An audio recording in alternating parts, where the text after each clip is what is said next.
ஜனநாயகன் விஜய்க்கு ஆதரவாவோ எதிராக இது கூட புரியாட்டி நீ எப்படி ஐயா பத்திரிக்கையாளர் இவன் என்ன தப்பு பண்ணா? என்ன பேசிட்டு இருக்கீங்க? நான் நியாயத்துக்கு குரல் கொடுக்குறவன். 2 வருஷம் தூக்கிட்டு டெல்லிக்கு பொட்டி தூக்கிட்டு அலைஞ்சேன். இந்த ஞானசேகரன் கொடுக்கல. ஆமாங்க, அதான் மலேசியாவில் தான் மாலிக் பாய் பின்னிட்டானே. ஆமா, ஏன் தமிழ்நாட்டில் இருக்க மலேசியாவில் போய் வைக்கிறீங்க? என்ன பேசுறீங்க? அமெரிக்காவில் கூட வைப்பாங்க. அவர் பேச மாட்டேங்கிறாரு, நீங்களாம் பேசி என்ன ஆக போகுது சார்? நான் அவர் நாளைக்கு அரசியல்வாதியை வந்து என் உடம்புல ரத்தம் ஓடுது இல்லையா? மீடியாவே மீட் பண்ண மாட்டேங்கிறாரு சார். நிமிஷம், நீங்க அவருக்காக காலத்து நீங்க 2000 ரூபாய் படமே வராமல் போயிடுச்சுப்பா. பெருசு ஆடியோ வராட்டி என்னப்பா? ஆமாம், நீ வந்தா என்ன வராட்டி என்ன? இதெல்லாம் அந்த மாதிரி இருக்குது நாட்டில் சூழ்நிலை.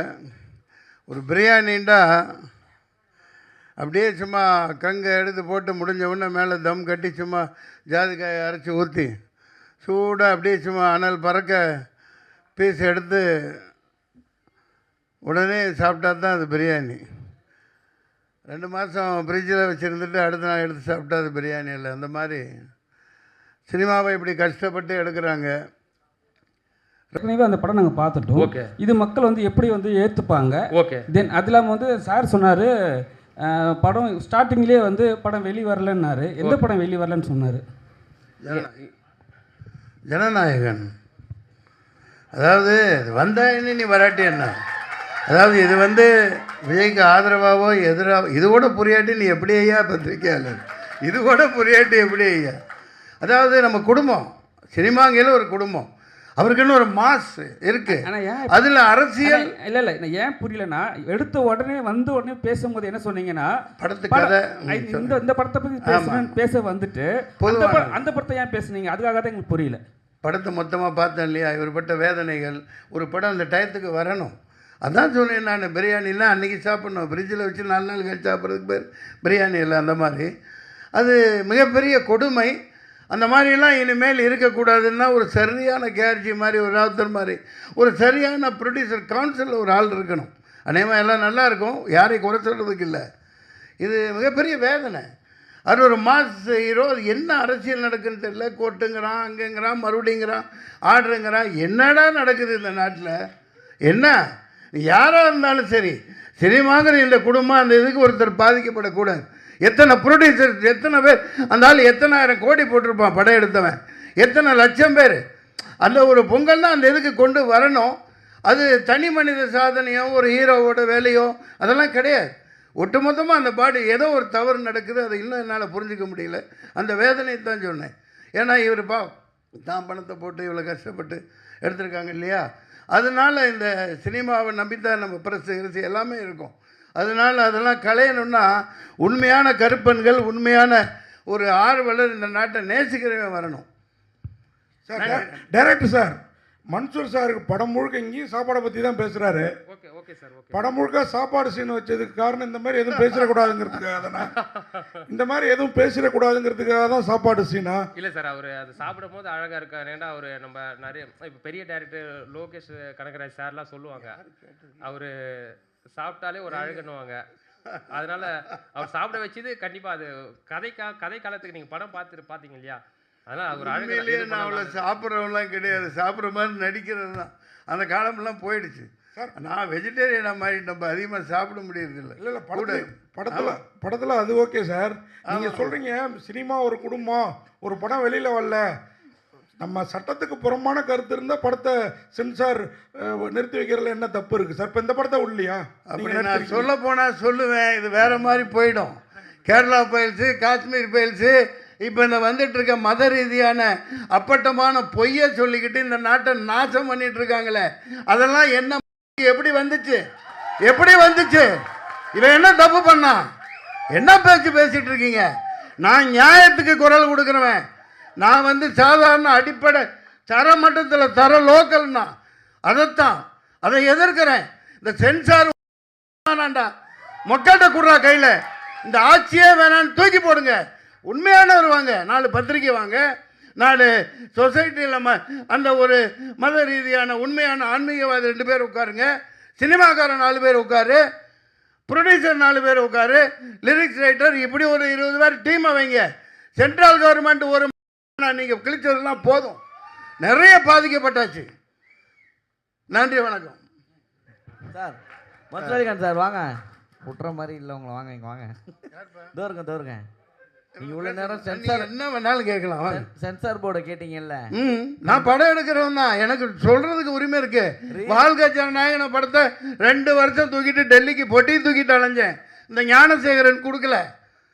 கடைசி நான் பொட்டியை தூக்கிட்டு இப்போ மாதிரி டிஜிட்டல் கிடையாது, அது வேற காலகட்டம். நான் சமாளிச்சுட்டு வெளியே வந்துட்டேன். வாழ்க ஜனநாயகம்னு படம் அது நல்லா ஓடிச்சு. ஒரே ஒரு ஷாட் அதில் இருந்துச்சு, இந்தியா விற்பனைக்குன்னு போட்டிருந்தேன். எது இந்தியா விற்பனைக்குன்னு போட்டிருந்தேன். நான் ஒரு காயலாங்கடை வியாபாரி. அதில் மேப்பு, உலக மேப் இருக்கும், இந்தியா மேப் இருக்கும். விற்பனைக்குன்னு போட்டு மேப் போட்டிருந்தேன். அதை தூக்குனாருன்னா தூக்க முடியாதுன்னு தக்காளி இப்போ நாட்டை நாசம் பண்ணி இந்தியாவை உண்மையிலே வித்துட்ருக்காயா. மூஞ்சியை கொண்டு போய் எங்கேயா வச்சுக்கிறது, எல்லாத்தையும் வித்துட்டாங்க. சரி சார், நம்மெல்லாம் சும்மா.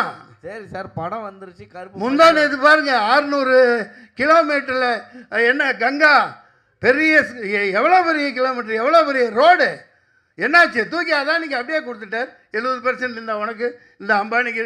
என்னடா நாடாடா இது? வித்து திங்கிறாங்க எல்லாம். கேளுங்கய்யா. இல்லை சார்,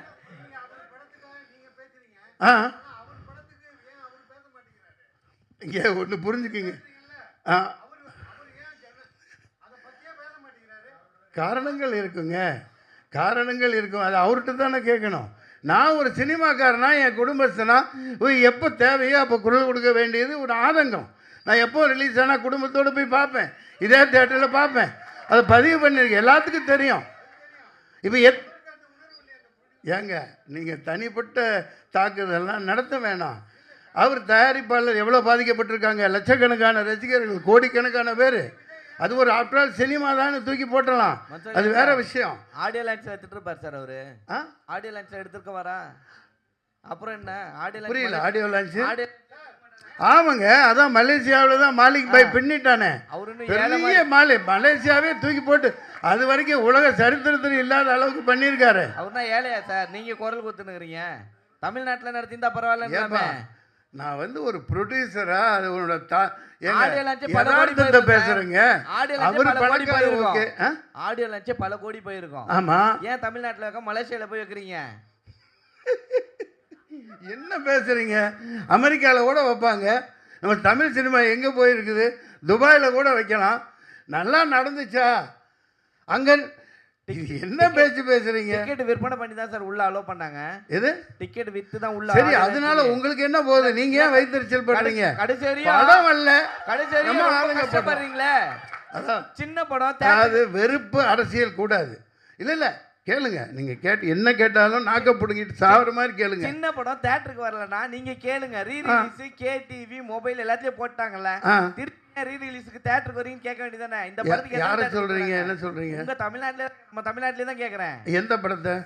இதோ இப்போ கூட தான் கீழே மங்காத்தா போயிட்டு இருக்கு, கில்லி போயிட்டு இருக்கு. லைனா புது படங்கள் வழி விடுங்கன்னு சொல்ல வேண்டியதானே? ஏங்க இதெல்லாம் ஒரு விஷயமா? நான் கவுன்சில் இருந்தவன், நானும் தயாரிப்பாளர், நான் 11 கூட எடுத்திருக்கேன். இல்ல சார், தியேட்டர் கிடைக்கல. இப்போ அவர்கிட்ட டைரக்டர் கேளுங்க, அவர் ப்ரொடியூசர். அதுதான் நண்பரு, தியேட்டர் கொடுக்க மாட்டேங்கிறாங்க, ஓடிடி கொடுக்க மாட்டேங்கிறாங்க. இதெல்லாம் சேனலைஸ் பண்ணணும், சரியான ஒரு பாடி இருக்கணும். இராணுவம் மாதிரி ஒரு நம்ம தயாரிப்பாளர்கள், ஏன்னா அவங்க தான் கடவுள்கள், அவங்க தான் முதலாளிகள். அதனால் சகோதரர் கேட்டார், நண்பர், பழைய நண்பர் தான் அவர். நான் அவருக்கு வக்காலத்து வாங்குறதுக்கெல்லாம் வரல, ஆதங்கம். அவர் பேச மாட்டேங்கிறாரு. சார் மன்சூர் சார், அவர் 2000 ரூபா அவர் ரசிகர்களையும் டிக்கெட் வித்து வதைக்கிறாரு. படம் ரிலீஸ் ஆகலன்னா ப்ரொடியூசர்ஸ் ஆகுறாங்க. அவர் பேச மாட்டேங்கிறாரு. நீங்க எல்லாம் பேசி என்ன ஆக போகுது சார்?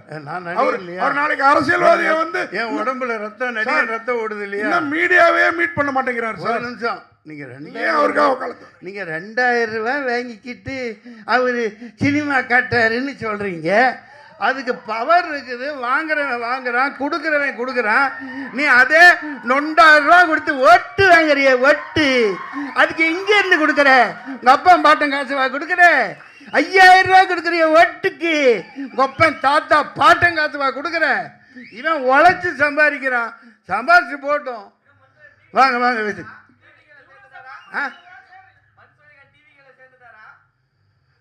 சில்லித்தனமாக கேட்கக்கூடாது. இங்கே பாரு, என்னை பற்றி என் கேரக்டரையே புரிஞ்சிக்க மாட்டேங்கிறீங்க. நான் நியாயத்து பக்கம் எப்பவும் நிற்பேன். நான் எந்த இது அதெல்லாம் எனக்கு அப்பாற்பட்டது. அது கொஞ்சம் அரசியலில் அவருக்கு அனுபவம் இல்லாமல் இருக்கலாம், அது வேறு விஷயம். இது கருப்பு பல்சர் தயாரிப்பாளர் பணத்தை போட்டுட்டு அடி வைத்து நெருப்பு கட்டிக்கிட்டு இருக்காரு. ஆமாம், எப்பா எனக்கு போட்ட மாதிரியே பிரியாணி எல்லாத்துக்கும் இவங்களுக்கு போடணும்ப்பா. ராவுத்தர் இவரெல்லாம் அண்ணன் விஜயகாந்த் ஐயாலாம் படம் எடுத்தாங்கன்னா ப்ரெஸ் மீட்டில் அப்படியே கமன்னு பிரியாணி போட்டு தான் அனுப்புவாங்க. நன்றி நன்றி நன்றி, வணக்கம். நன்றி. கருப்பன் முட்டினாரா? ஐயோ சொல்ல மறந்துட்டேன். இவங்க ரொம்ப அற்புதமாக நடிச்சிருந்தாங்க எல்லா கதாநாயகிகள், சின்ன சின்ன பாத்திரங்கள்லாம். தினேஷ் வழக்கம் போல் வர முடியல. அவர் ஒரு அற்புதமான மனிதர். நான் பாராட்டுறதுக்கெல்லாம் சொல்லலை. அவர் ஒரு நடிகருங்கிற இதே அவர்கிட்ட இருக்கார்.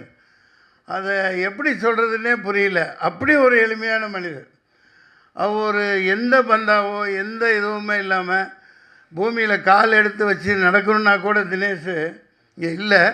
பூமி கேட்டுட்டு தான் கால் வைக்கட்டுமா வேணாமான்னு கேட்டுட்டு தான். பேசுகிறதா இருந்தாலும் சரி, கதாநாயகிட்ட பேசுகிறதா இருந்தாலும் நான் பேசலாமா, இந்த வார்த்தையை யூஸ் பண்ணலாமா, அந்த மாதிரி ஒரு அடக்க ஒடுக்கமான பிள்ளை. அவர் அட்டகத்தின்னு தினேஷ்னு அறியப்பட்டார். டைரக்டர் அறிமுகப்படுத்துகிறாங்க. இந்த பெரிய பெரிய படங்கள் வருது, அவர் பெரிய அளவுக்கு போவார். அது அட்டகத்திங்கிறத நான் எப்படி பார்க்குறேன்னா, அது பெரிய சாதனை பண்ணினது. கே பாலச்சந்தர் அவர்கள் ரஜினிகாந்த் அறிமுகப்படுத்தியில் சுருதி பேதம்னு தான் ஆரம்பிச்சிருப்பார். அதுதான் இப்போ இது வரைக்கும் சூப்பர் ஸ்டாராக இருக்கார். அந்த மாதிரி அட்டகத்தி தினேஷ் பெரிய ஒரு நிஜகத்தியாக மாறுவார். மக்களை குத்தாத வரைக்கும் பெரிய ஆளாக வருவார். நன்றி, வணக்கம்.